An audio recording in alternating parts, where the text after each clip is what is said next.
All right, man. I want to jump. I want to dive straight into this, man, of like squatting every day. Yeah. You're What amazing. about it? Yeah. Some prefer the term masochist. I hear that one a lot. But yeah, so I don't know if you ever heard of Corey Gregory. Here in the States, he's kind of popular. He was a muscle farm president for a while, but I saw him doing it whenever I was in college. And I don't know what day he made it to, but it was in the 400 or 500s. And I was like, that's badass. I want to be able to do that. I was like, because nobody does that. You always see dudes, they want to skip leg day. So I was like, what's like the hardest thing I can do? And I'm not going to lie, this is the second time I've tried it. I tried it in college right after I got done playing college football. And I got tendonitis within like a month in my like patellas. And I couldn't hardly squat at all. So this time I waited a couple years, probably like 4 years, maybe 3 years before I tried it again. And I just went about it a little bit more scientifically.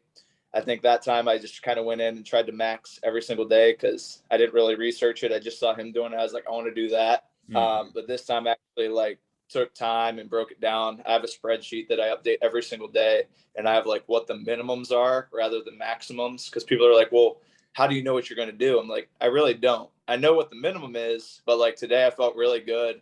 The minimum was 305. I hit 315 on the front squat, and I was like, all right, I'm going to go up. So I hit 335. And I probably should have went up one more time, but I was feeling good. And I knew I had deadlifts tonight. So I was like, I want to save a little bit. Then hit a couple back downs, whether it's doubles or triples. And that's usually a percentage based off of what I hit. So really just tracking the volume and being a little bit smarter helped a ton. And now I'm at like 953 or whatever it is. So Days. It's been a journey. 953 days. 953 days. Jesus fuck. So they weren't all pretty. I'm not gonna lie. Some of them, it was the last thing in the world that I wanted to do, but something about it. And I get this comment all the time because I've logged them all on social media just because like I feel like most people don't believe me. Yeah. First of all, why would I lie about that? Like it's not the type of person I am. And so I'm like, no, if you want to go scroll through my Instagram, all 953 are on there. So it's funny. Some of them are in, I've moved now twice. So I've been in 3 different garage gyms. Once I squatted in Chicago because my brother was running the Chicago Marathon, and we went on vacation to South Carolina this summer. So there's a couple that are in the gym in South Carolina, but it's been cool to do it in different states and just to keep the streak alive. And some of the crazy things I've had to do to keep it alive are good stories. So like no rest days, just 953 days consecutive. Yeah. So the way that I like build in rest days, and people argue with me, they aren't rest days, you're doing stuff. I'm like, well, compared to what I'm normally doing, the rest days are on Saturday and Sunday are paused beltless front squats. They're doubles on both days, 6 sets of doubles. And on Saturday, it's 75%. And on Sunday, it's 50%. So they're pretty light, but still the volume's like over 3,000 pounds moved on Sunday and like 4,000 or 5,000 on Saturday. So I'm still getting work in, and I take those as like my active recovery because it's so much easier. And I usually deadlift heavy on Sundays, so it kind of balances out. But that's absolutely insane, man. Like, what have you felt? Have your knees been okay? Has your back been okay? Yeah, so thankfully I've been very blessed. Like I said, the first time I tried, I did get some tendonitis in like my patellas. I think the worst thing that I've had is like IT band flare up a little bit, and just some foam rolling and stuff has helped a ton. The secret this time I think was I started running again. So I run a 5K every morning as well for like, it's been over a year now, like a year and a month probably.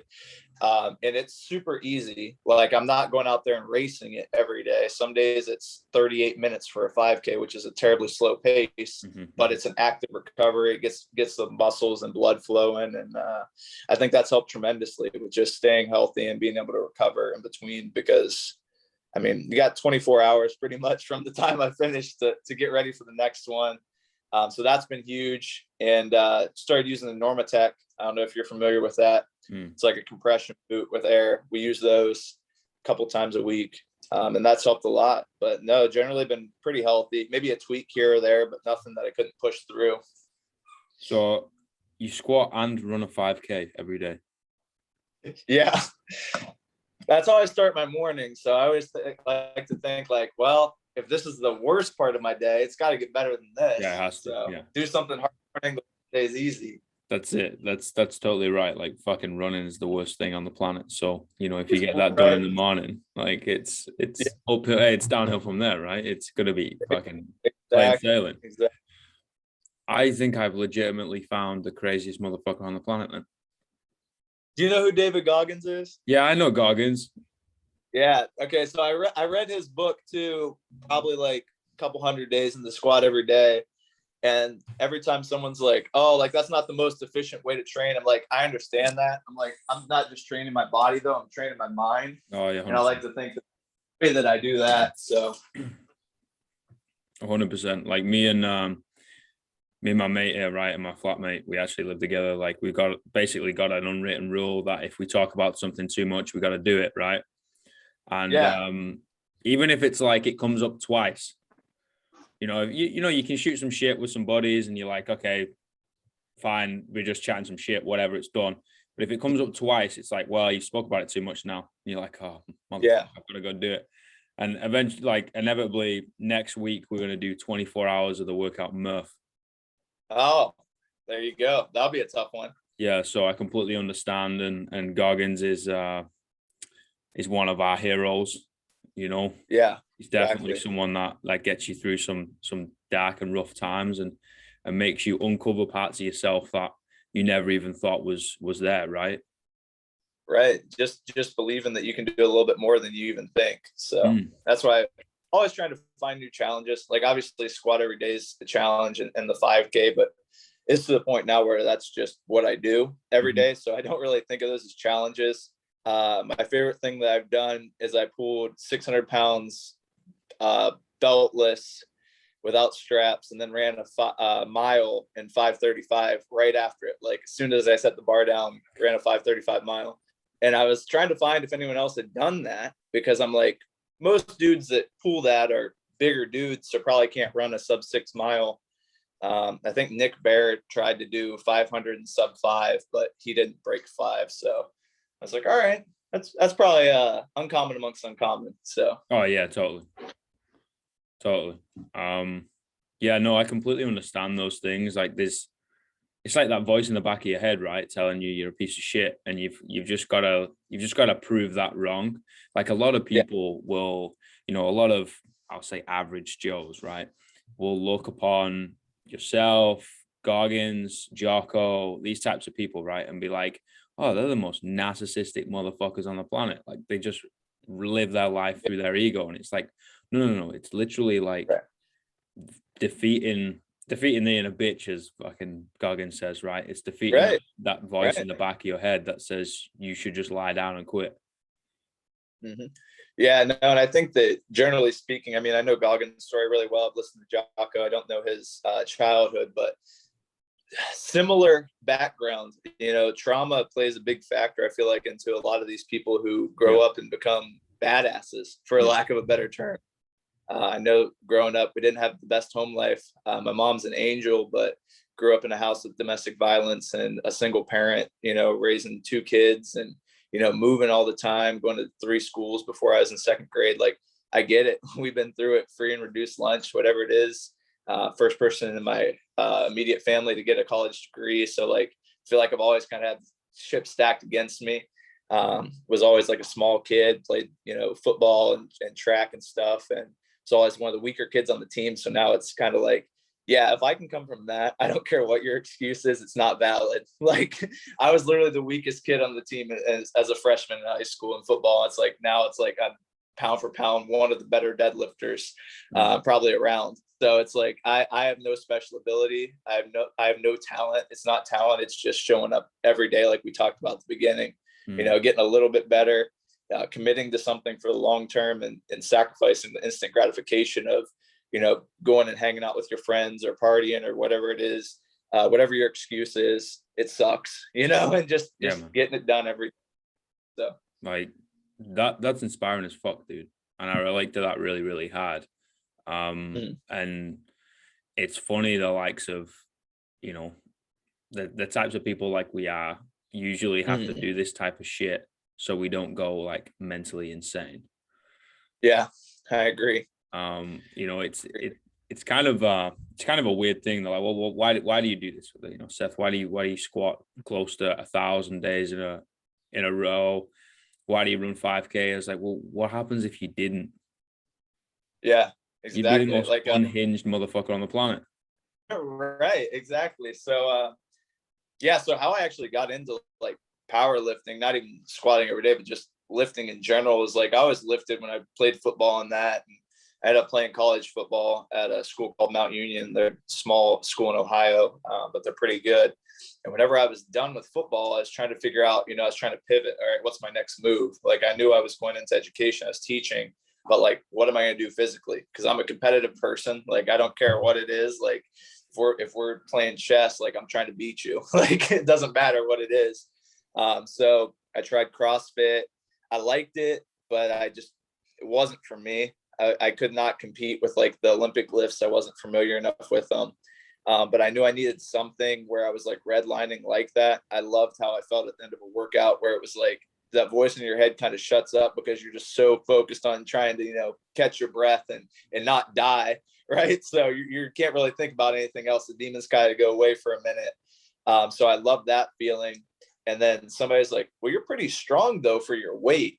And I had never thought about it that way because I was always on football teams with 200, 300-pound dudes. I weighed like 175, 180 maybe at the most.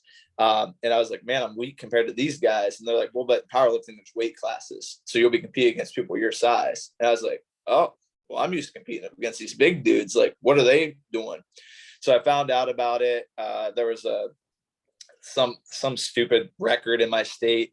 It was like 500 and some pounds on deadlift. I'm like, I bet I can do that. So I trained for like a year and went and broke this record. And it gave me this high. I was like, man, I'm hooked. Like, I don't even completely understand this, but I'm like, I can do this. And, I kind of get some notoriety, not that a state record's much, but it was something to me. And it was nice to feel competitive and feel like I'd found something that I was as good as anybody at.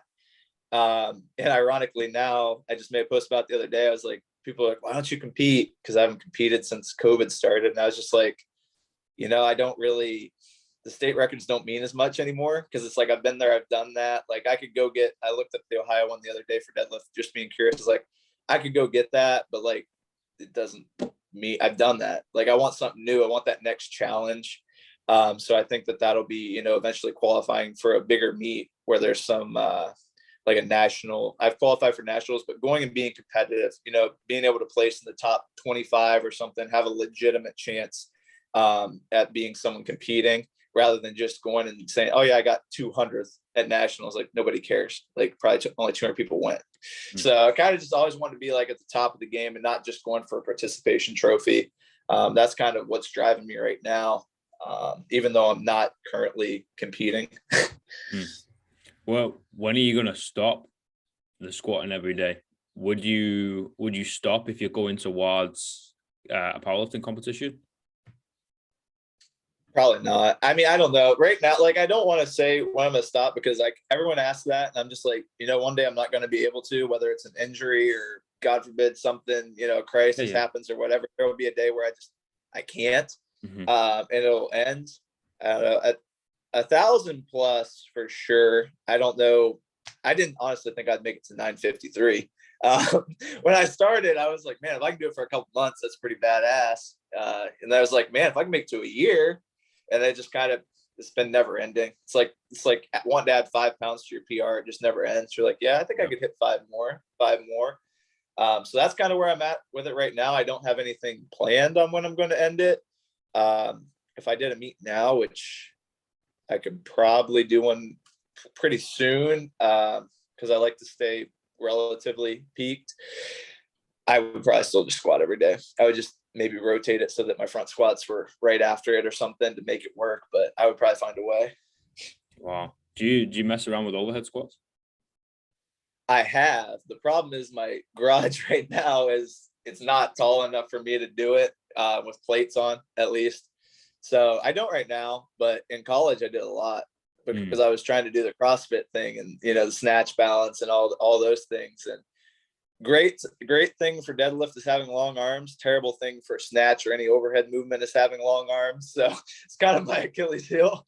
Yeah. But, yeah, it's literally the opposites. Like what's going to be beneficial right. for powerlifting is definitely not beneficial for the old weightlifting.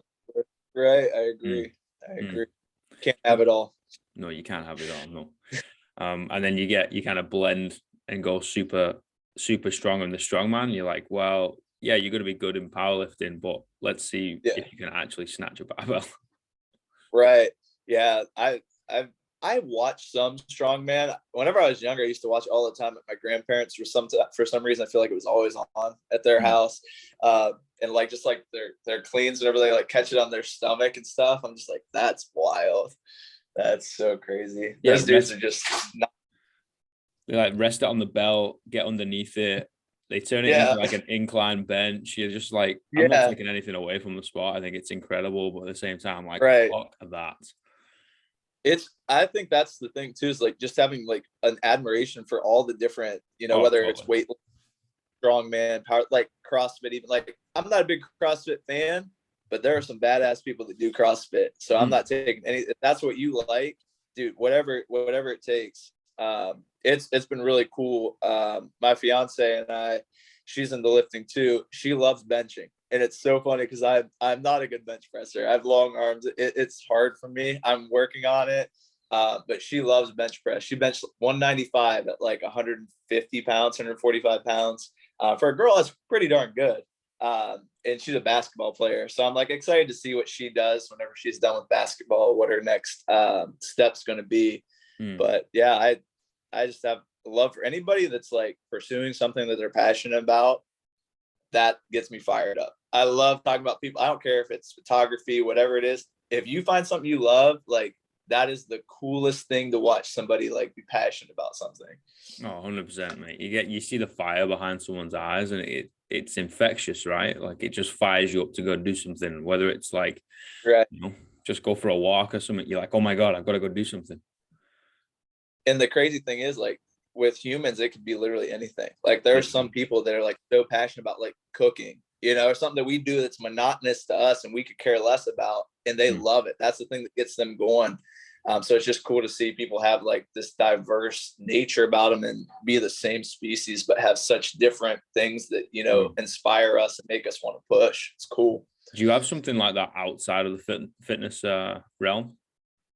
Yeah, I've actually got a few things. So just being like the person that I am, like I'm always kind of trying to find like something else to like, because lifting's great. I know I do it every day, but like you can only do so much. And then it's like, all right, I've got to rest. Right. So during quarantine, I kind of picked up like editing like videos and photography and stuff like that. And that's kind of been a new passion of mine. I got like an actually decent camera recently, and I've been shooting stuff of Holly's games and our workouts and stuff. And it's been a lot of fun. So that's the thing that's inspiring me right now. And then my other one is my job. I'm actually a second grade teacher, and it is something that I'm very passionate about. And I love just because I had some really great teachers when I was growing up, whenever things were tough. And I didn't want to go to school that really I could tell loved me and cared about me. So I try to be that person that, you know, I'm always in their corner. And that's what gets me fired up. I love going to work. Like I don't even call it work. Like whenever I talk to Holly or my mom, I'm like, yeah, I'm going to school. Like I don't call it work because it's not work. It's something that, you know, it gets me excited, and seeing them grow, whether it's mentally or physically or emotionally, is just super inspiring to me. And, you know, children are the future. So it's cool to be able to kind of give back, just like the way people gave to me whenever I was younger and needed it. So. Yeah, that's beautiful, man. Like, you know, you can say one thing one time that's gonna sit with this kid for the rest of their lives, right? And it's gonna alter them. Like it's crazy the power teachers have, and yet they're still overlooked. It doesn't make any sense to me. Yeah, it's kind of crazy. And I think my favorite thing so far about being a teacher, I've taught for 5.5 years now, is the kids that I had in the past that come back to say hi. Like if I have a sibling or something, they're like, oh, I want to go say hi to Mr. G. Or like I had a kid that I had a couple years ago brought me in something that he baked at home today. And I'm just like, man, you thought about me at home while you're making this. Like, I'm going to take this to my teacher from 2 years ago. Like, that almost brings a tear to my eye. It's like something where it's like, man, like even at home, like you're impacting these kids, and they're thinking about you whenever they could be playing video games or whatever it is that they're doing. You know, they're thinking about the impact you had on their life, and it's really powerful and really cool. I'll tell you a story, right? I was in Auckland waiting tables, which is north of the North Island of New Zealand, right? And I was just waiting fucking breakfast. The next thing you know, I turned around and I saw my old PE teacher. Oh dang! And I'm from the UK, right? So I'm on the literally on the other side of the world, and I'm like, wait, hold on a minute, the fuck are you doing there? And he's just like, hold on, yeah, like, and literally to this day, I'll still use things that he's taught me, because he taught me rugby too as like extracurricular and competing for the school and the club and the county and all that type of stuff. Yeah. But yeah, man, it's wild. Because you're like, you still have that connection with each other. Obviously, it develops as you're no longer a teacher, you're more of a mentor, right? And you're no longer a student, you're more of a like a fucking friend. Yeah. And it's crazy. It's crazy the impact teachers can have on students, even like many years on. Like it blew my mind. Yeah, I definitely agree. I know there was like 2 teachers that were very impactful for me. Ironically, one was my second grade teacher, so it's really cool to end up in second grade. And I still keep in contact with her on like Facebook and stuff like that.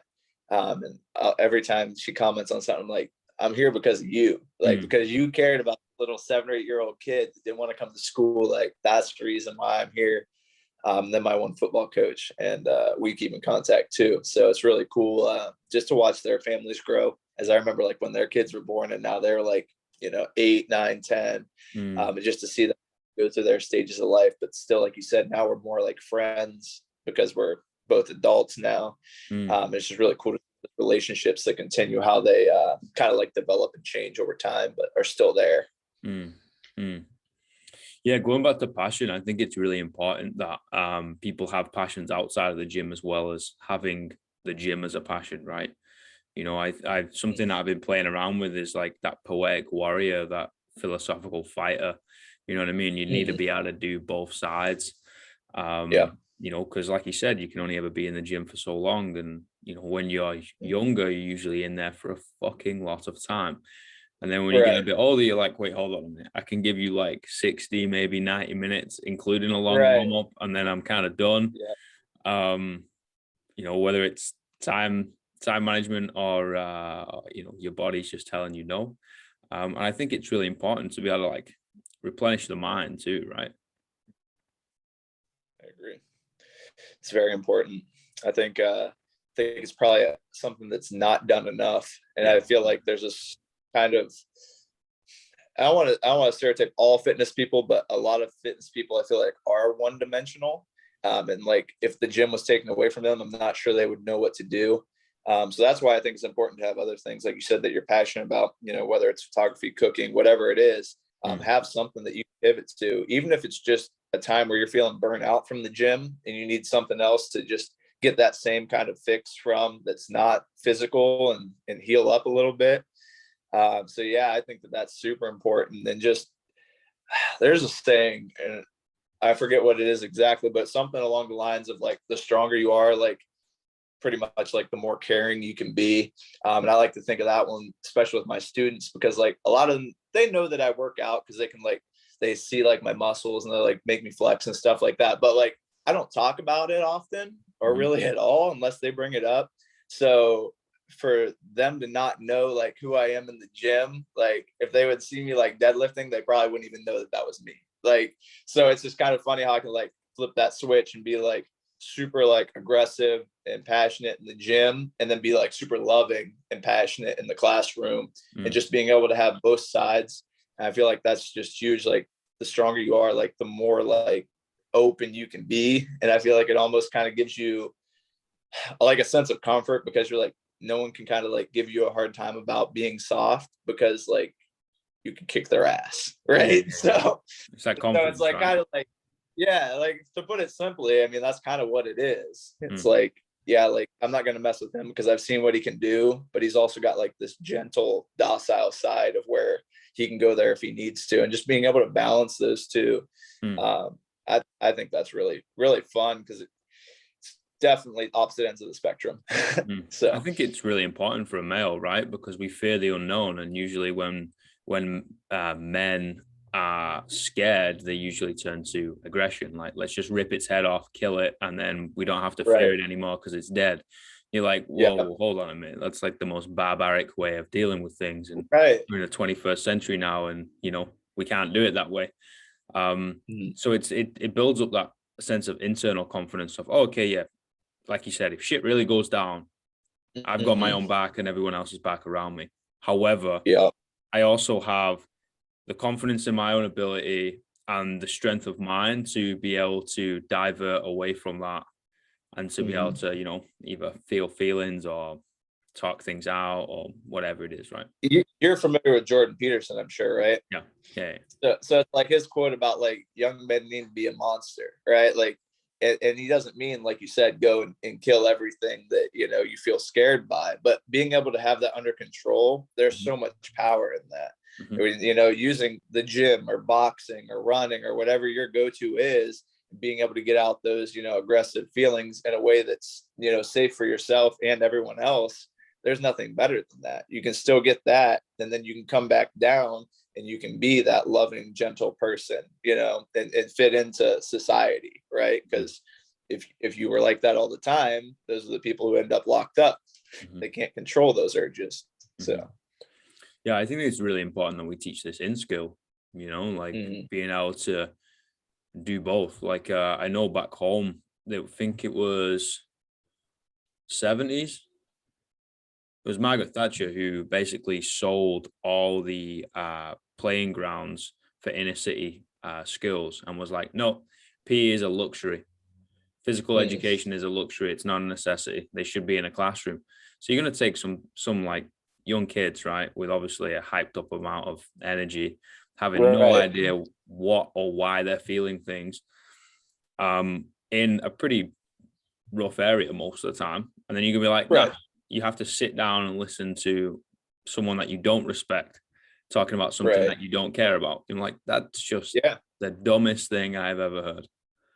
Agreed. And I think, coming from my point of view of being in education, like there's this old cliche saying that's so true. They don't care what you know until they know that you care. Yeah. So being able to show them, that you care about them as a person and giving them opportunities to do things like that. I can't stand in front of 7, 8-year-olds and lecture for 8 hours straight. I would go crazy. They would go crazy. Yeah. So it's important to have those, whether it's your recess or your PE or whatever it is, to move around and learn different things. Music is great too, art, learning all these different things that you could end up being passionate about in the future, and just being exposed to those rather than just the droning on of sitting at a desk for hours and listening to some person stand in front of you and talk. Like you said, Mm. that's not usually how people learn. At least it wasn't how I like to learn, at least. So I always try to jump on desk and make it a little bit fun. Mm. But you got to balance it. It's like everything. So, What do you think of like creativity in terms of teaching young people how to like feel things or whatever it is, right? I'm not a teacher, so pardon if I'm butchering things. yeah. So, like, you mean like how would I like? What do I feel about them being creative, or about me using like being creative in my lessons? Them being creative in the sense of like you don't just have to sit down and take notes. It's like, let's Right. build something, draw something, write something. Yeah. So those are like the most fun days for me. Like whenever we do something that's like STEM based, like science or tech or whatever letter you want to pick from that. But Mhm. those are the fun days because you get to see how the brain works, right? Mm. You give them this task and you say, all right, you've got a straw, a paper clip, 3 pieces of tape, and a rubber band, build a bridge. And just to see the way that some of the kids who are like architecturally like gifted will come up with something, you're like, man, I couldn't have thought of that. And other kids, they might struggle with that, but if you turn it around and it's something different, they might, rock it out if it's an art project. So just like you said, like how people are passionate about things. It's really cool to see whenever you do give them time to be creative and think outside the box, what they're capable of. Like, you would not believe what an 8-year-old can do if, you know, if it's something that they're interested in. So yeah, definitely important.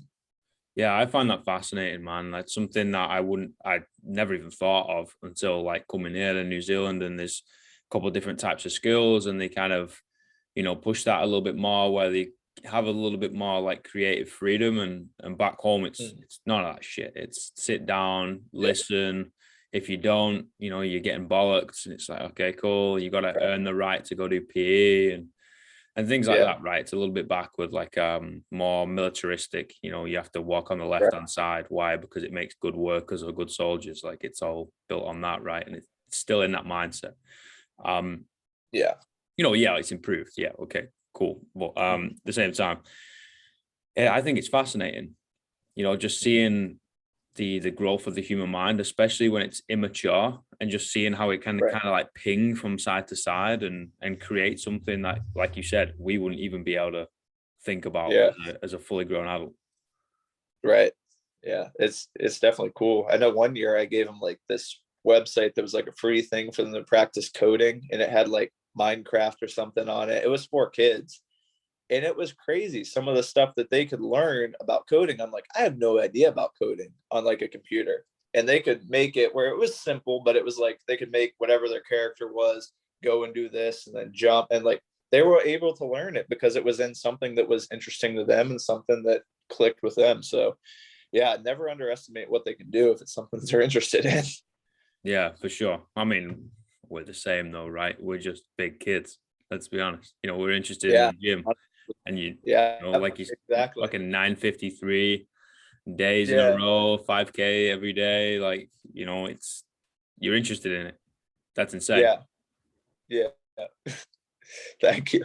How many days have you been running 5K? Has it been 9:53? It's been over a year. I made a post about it not too long ago when I passed a year, and it's really closer to a year and a half, but I got like a really bad sinus infection like a couple months in. It took off like 4 days because I was stupid and didn't think I could run through it. And now since then I've ran with worse stuff, but I was just kind of learning like what I was still a little bit like naive on like what my body could do.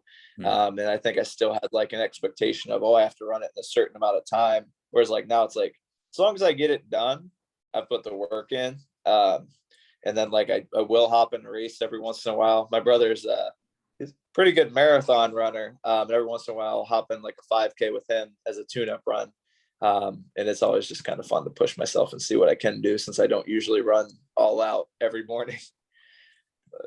But what got you into running? Why did you want to do that? I ran in high school, and I was really against it. My junior year, the coaches wanted me to run. And I was like, all right, like, yeah, I'll do it. And I broke my ankle. So I ended up not running. Then my senior year, I did end up going out, and we ended up making it to state, which is like, I don't know, you guys, I'm not sure what you guys would call that, but county, regional, like, yeah. It's like the farthest you can go, right? So we have like districts, regional, state. So I ended up being on 2 relay teams that made it to state, and I made it by myself to regionals in the 800 and 400, so like mid distance. Wow. And I really kind of started to like it. And then high school was done. Now I was going to play college football, and I couldn't really run mid distance and try to bulk up to play football, kind of polar opposites. So I ended up stopping running for that and just doing football stuff. And then, like I mentioned, my brother, he runs all the time too, because he's at like, I think 700 some days of a 5K every day, because he's a ultra marathon runner. So I kind of got back into it during quarantine because I was bored and wasn't sleeping very well at night because I had too much energy. And I was like, I need to do something to tire me out a little bit more, because our schools were shut down. So our stuff was online.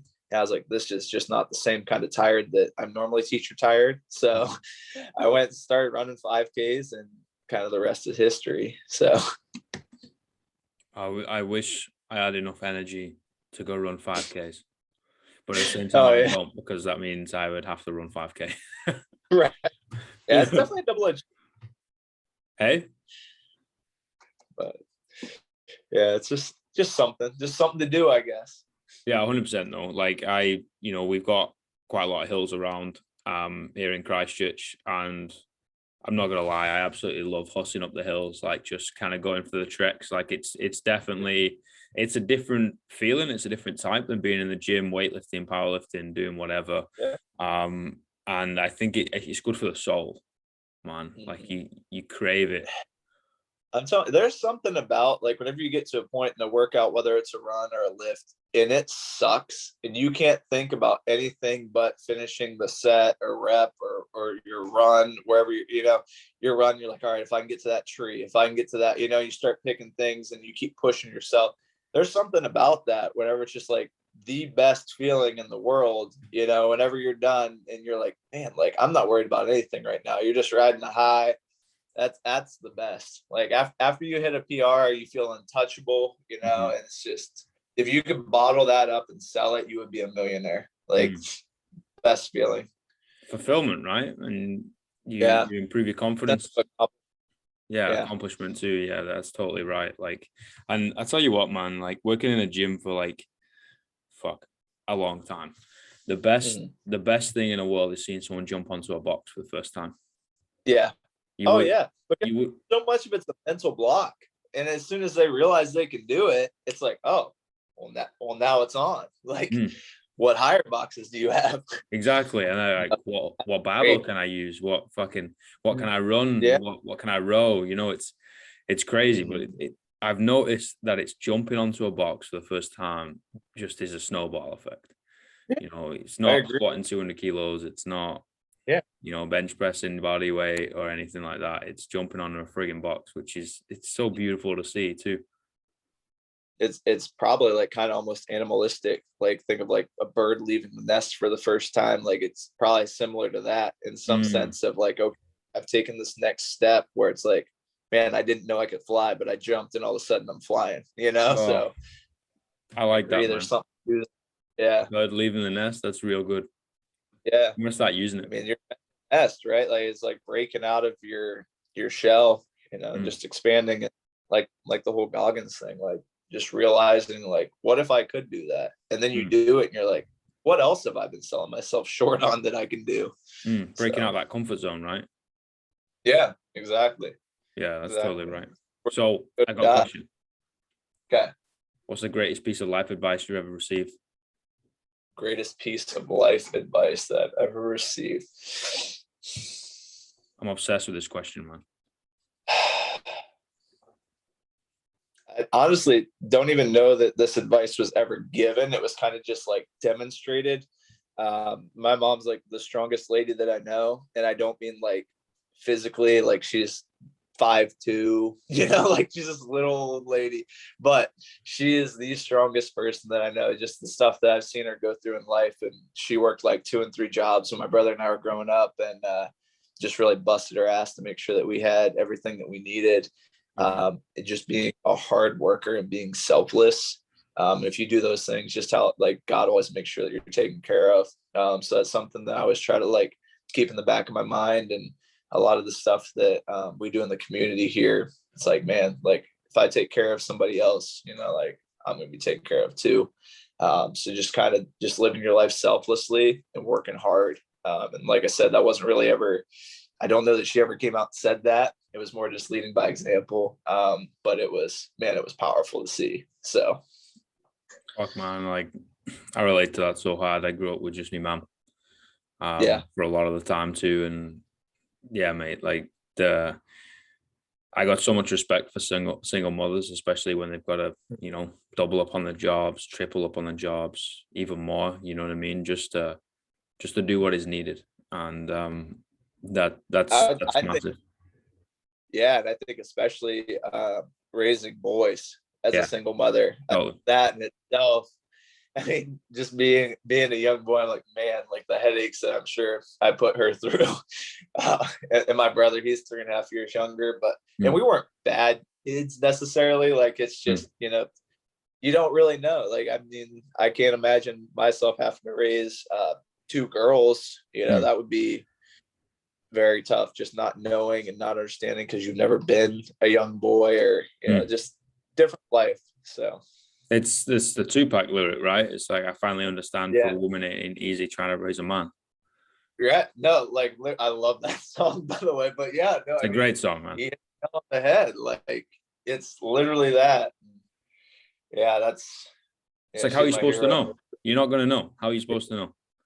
You've never been there. You've never lived that. Like, and Never been there. especially nowadays with how fast the world changes. Like, even when you were a kid, it's so different, 20, 30 years later, you know, it's a completely different world that we're living in than what she grew up in. And, it's just wild. Yeah, I'll forever have mad fucking respect for any single parent, even even a single dad. You know what I mean? Oh yeah, for sure. Like, For sure.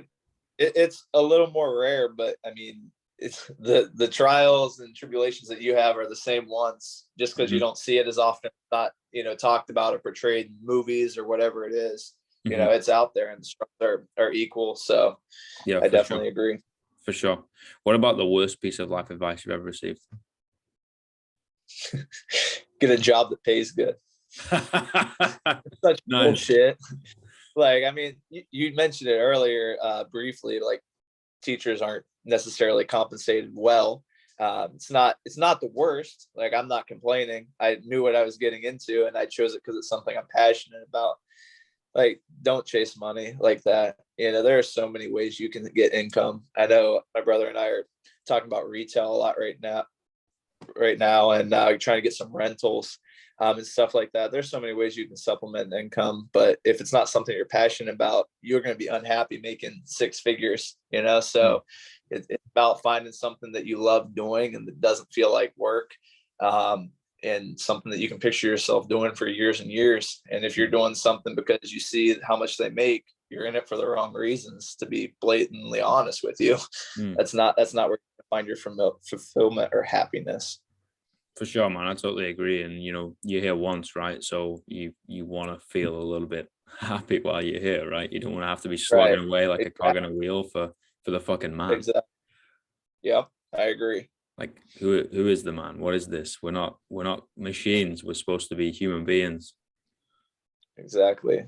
Yeah, I like how you said, like, you got to feel something while you're here. Like, I mean, what's the point of just going and going through your day every day and just living the same day for 65, 70 years, whatever you get? That's not how I want it to be. So I think that's purgatory, man.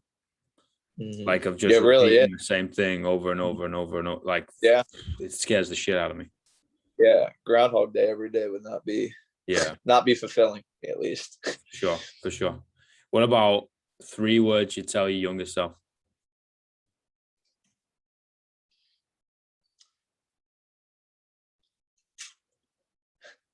So we won the national championship when I was in college, and in our ring, because I was always an underdog.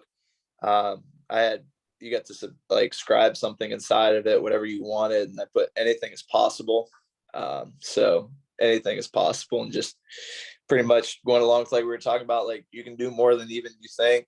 So just whatever it is, commit to it and work really hard. So anything's possible, I think, kind of sums that up. Don't sell yourself short. So true, man. And I hope more young people believe that. You know what I mean? Like, I'm sure they fucking hear it or read it a lot these days with the fucking internet. Well, the problem is, I think that's a slogan for some company. Is it Adidas I think like one of the big ones has something like that. So they hear it all the time, and it kind of gets diluted, and doesn't mean as much as it really does if you think about it. Like, man, like, I can do whatever I want. Like, if I want to be a doctor, yeah, it's a long process, but if I just go step by step, I can do it. If I want to be a firefighter, whatever it is, like, I try to have that conversation with my kids at school. I'm like, guys, like, whatever you want, you can do it. I'm like, some of the stuff that take longer. I said, it's not going to be easy. I'm not telling you, like, oh, you wake up, you're a doctor, you're an astronaut. I'm like, think about what the steps are. All right, you're here. Okay, you got to get through elementary school, and you got through middle, and you walk them through it, and they're like, well, yeah, I could be an astronaut. Yeah, you can. Like, I'm not going to tell you no. I'm not going to be the dude you come back and say, I told you to be an astronaut, and you said I couldn't do it, and look at me now. Like, I want to be the dude, like, you believed in me in second grade when I had no reason to think that I would be an astronaut. and I did it, or whatever it is. So I can't wait till the kids are old enough and they come back and I hear these great success stories. That's going to be super fulfilling and exciting. So it's ROI, right? And that's why you do what you do. So you get that return on your investment, man. Yeah, exactly. Beautiful. What about 3 words you tell your future self? My future self? Probably you did it. Like, I don't know exactly what it's going to be. Like I said, I have different interests. Like, we're getting into like the retail stuff and that, but I don't know exactly how I'm going to get there, but I know that I'm going to live a life that I'm not going to have any regrets. At the end of it, it's going to be fun. Be like, man, nobody thought you'd be here, but you did it. So that's going to be exciting. Fuck yeah, man. Live a life, right? Like, I think it was, I can't remember. But I came across some like dying words, right, of like famous people. And one of them was just like, oh, what a life. And that was like the last thing he ever said. I'm like, man, he enjoyed himself. That's what I mean? Yeah, that's so cool. Leave a legacy. So whatever that looks like, I was talking about that with Hall with her basketball stuff. Like we wrote all of our goals down, her stuff for basketball. We have it hanging up in the gym. And at the bottom, I wrote, leave a legacy. Because what does that mean? Like, you're remembered like forever. So it could be, whether it's you're the teacher that believed in me, or if I'm the person to leave, generational wealth for my kids and grandkids, whatever it is, leave your mark. Like, have people be like, oh, this dude did this because of him. Like, this dude was a badass, or this dude was, why we're here. Just leaving your mark. That's it, man. That's absolutely beautiful. Living for something greater than yourself, right? And I think that's something that we only got a short time here, so it's got to be a bigger meaning than just you. We're not that important. There's an African proverb that goes by, and I'm kind of paraphrasing, when it goes by like, it is our duty to look after the planet, not for ourselves but for our children. Yeah. I've heard one similar. It was about like planting shade trees that you'll never sit under, better than you found it. Right. I love that one. Leave it better than you found it. So. You have to. Brother, I really appreciate your time, man. Yeah, bro. It's been fun. I appreciate you having me. Like, a lot. I fucking really, really relate and really enjoy having conversations with people that do wacky ass shit, because they, you scratch below the surface, and it's not just a dude who squatted 953 days in a row. There's a lot more under that to make you a human being. You know what I mean? And I rate that really hard. And if you ever in the bottom right hand corner of the world, or wherever the fuck I go to next, I'll hit you up. We'll grab a coffee, and I guess we're gonna be squatting. Hey, we'll probably be squatting. Hey, I appreciate you having me on. One last thing. I know we talked about earlier, I made a post and I said something like, I don't care how much you lift, it's how you treat people. Right. So I'm glad that you will see, a little bit deeper, because a lot of my people on social media might only see me as the person lifting. Thanks for kind of pulling the curtain back and letting them see a little bit underneath. And I appreciate that. There's always, man, there's, like, I don't know. You can always tell when people have got a little bit more to give, and you have to be able to, there's people that aren't going to appreciate that and will leave, and fuck them, whatever. Like, you're a complete human being. You're going to be everything in between, right? Life is a gray area. It pendulums from side to side. For sure. And I appreciate having conversations with people that do this shit, and I can relate on every level, apart from, obviously, I'm not a teacher, nor do I run 5K. Yeah, that's all right. But I'll do weird and wonderful wacky shit, and I'll do it for charity and things bigger than myself, and tell the voices in the back of my head to go fuck themselves, because today's not the day. Dude. Not today. Live to die another day. I like to say, live to die another day. Yeah, man. All right, man. Speaking of charity, is it cool if I shout out the one that I do for Christmas? Of course, man. Go for it. Awesome. All right. So, like I said, I'm a teacher for second graders. Here in my community, we have a lot of underprivileged youth. So each year I do something called Lift Miss. And basically what it is I pick some type of a workout. Last year it was deadlifting 600 pounds as many times as I could. And ended up getting it for 27 reps in like under 30 minutes or something like that. And I have people donate, and then we take that money and we go to the local stores and we buy clothes, like body wash and toys for kids in our community. And then we take it out to them and kind of just have a little Christmas celebration. This will be our 4th year of doing it, and each year it's gotten bigger. So the first year we did like 5 kids, then we had 12, and last year we had like 25, I believe. So it's kind of just growing and snowballing, and we're excited. Hopefully we can beat that this year. I haven't picked what I'm going to do yet, but we're about to make the GoFundMe in that. So I'm super excited for it. And if somebody would be willing to donate, that's awesome. If not, if you would just share it, like that's awesome too. It's kind of just word of mouth. We got people from a bunch of different states that have donated that kind of just like the idea. It's just so cool seeing the kids get excited. Send me the link of the GoFundMe. I'm going to plaster that everywhere. I love it, bro. Thank you so much. Yeah, man. Like I'm all about helping the youth, especially when they're underprivileged. That's what I do, man. And hopefully I get a little bit more involved with that, wherever the fuck it is. Like I think we need to break down barriers of, you know, national borders and all that shit. And of just like, we're all the same, man. Like, we're all the same, you know, and hopefully I'll be able to come to a Liftmas one year and help out. Heck yeah, dude. I love it. Let's do it. Yeah, man. Sounds good. Maybe not this, well, definitely not this year, fucking COVID, but let's go for next year. Fuck it. Future. Let's do it. All right. Thank you so much for your time again. I appreciate it. All right, man. Thank you. And send me that link. All right, I will. Talk to you later. Soon, boy. Yep. Bye. Peace.